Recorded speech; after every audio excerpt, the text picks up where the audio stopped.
Mageni pendwa, karibu sana. Na asante kwa kuhudhuria tukio hili muhimu kwetu. Kwa niaba ya Mambo Media Limited, ninajivunia kuwakaribisha rasmi kwenye mkutano wa uzinduzi wa PoaFlix. Jukwaa la kwanza ni pekee la OTT linaloweka Kiswahili mbele kama lugha ya msingi.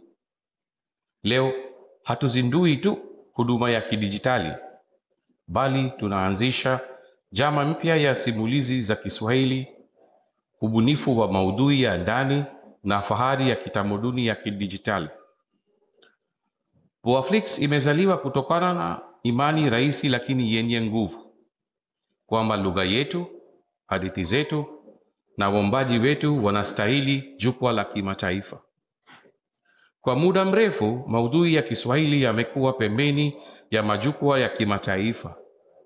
Kupitia PoaFlix tunabadilisha hali hiyo, tukitoa nafasi iliyojengwa kwa ajili yetu na kwa mikono yetu mwenyewe. Jukwaa hili ni zaidi ya burudani, ni fursa. Fursa kwa watengeneza maudhui kustawi, kwa watazamaji kuunganishwa tena na tamaduni zao, na kwa utamaduni wetu kung'aa mipakani.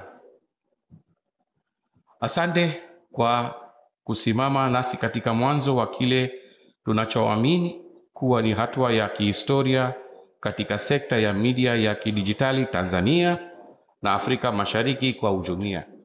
Karibu tena, karibu sana.